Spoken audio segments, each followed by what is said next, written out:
الحمدللہ والصلاة والسلام علی رسول اللہ اما بعد۔ سلف صالحین نیکیاں کمانے کے بڑے حریص ہوتے تھے۔ انہیں نیکی کمانے کی بہت لالچ ہوتی تھی۔ کسی بھی نیکی والے عمل کا جب انہیں علم ہوتا تھا تو اس پر عمل کرتے تھے تاکہ وہ نیکی کما لیں، اور زیادہ سے زیادہ کیسے نیکی کما سکتے ہیں اسے سوچتے تھے، اور اگر نیکی کرنے کا کوئی موقع ان سے چھوٹ جاتا تھا، فوت ہو جاتا تھا، تو وہ بہت افسوس کرتے تھے۔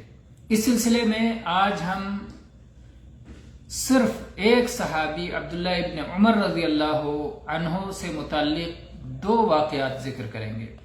پہلا واقعہ جسے امام مالک نے اپنی کتاب موطا میں صحیح سند سے ذکر کیا ہے کہ طفیل ابن ابی ابن کعب یہ عبداللہ بن عمر رضی اللہ عنہ کے پاس آتے تھے اور ان کے ساتھ بازار جایا کرتے تھے۔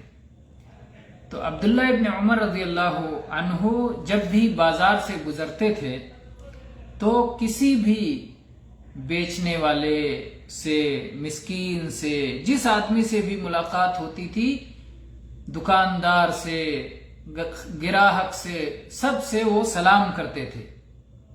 کہتے ہیں کہ طفیل یہ کہتے ہیں کہ ایک دن میں عبداللہ بن عمر کے پاس آیا اور انہوں نے کہا کہ چلو بازار چلتے ہیں۔ میں نے کہا آپ بازار میں کیا کریں گے؟ آپ کو کچھ خریدنا نہیں ہے، آپ کو کوئی بھاؤ تاؤ نہیں کرنا ہے، آپ کو بازار میں بکنے والے سامانوں سے متعلق کوئی معلومات نہیں لینی ہے، آپ کو بازار کی کسی مجلس میں بیٹھنا بھی نہیں ہے، تو آپ بازار کیوں جا رہے ہیں؟ میرا کہنا یہ ہے کہ گھر پہ بیٹھتے ہیں، یہی باتیں کرتے ہیں۔ تو انہوں نے کہا کہ اے ابو بطن، ابو بطن یہ مذاق میں کہا، بطن کے معنی ابو بطن مطلب پیٹ والے، توند والے، تو ان کا بڑا پیٹ تھا، توند نکلا ہوا تھا، تو مذاق میں، ہنسنے میں، کوئی نام نکالنے کے لیے نہیں، کوئی عیب جوئی کے لیے نہیں، بلکہ مذاق کے طور پہ کہا کہ ارے پیٹ والے، توند والے، یا ابو بطن، ہم بازار میں اس لیے جاتے ہیں تاکہ لوگوں سے سلام کریں، ہم بازار میں لوگوں سے سلام کرنے کی غرض سے جاتے ہیں تاکہ ہم جا کر کے وہاں لوگوں سے سلام کریں اور نیکی کمائیں۔ اس لیے کہ اگر کوئی آدمی اپنے گھر پہ رہے تو کتنے لوگ اس کے گھر پر آئیں گے اور ان سے وہ سلام کر سکے گا اور ان کی دعا لے سکے گا، یا وہ اس سے سلام کریں گے اور اس کو وہ دعا دے سکے گا۔ لیکن اگر وہ بازار میں نکلتا ہے تو اس کو ایک بڑی تعداد مل جاتی ہے جن سے وہ سلام کرتا ہے اور ان کا جواب لیتا ہے، یا لوگ سلام کرتے ہیں وہ جواب دیتا ہے۔ تو اس طرح سے سلام کر کے، جواب دے کر کے، یا سلام کا جواب دے کر کے بہت ساری نیکیاں کما لیتا ہے۔ تو یہ عبداللہ ابن عمر رضی اللہ عنہ کا حرص تھا نیکیاں کمانے کے لیے کہ بازار میں نیکی کمانے جاتے تھے۔ لوگ بازار میں دنیا کمانے جاتے ہیں، عبداللہ بن عمر رضی اللہ عنہما بازار میں نیکی کمانے کے لیے جایا کرتے تھے۔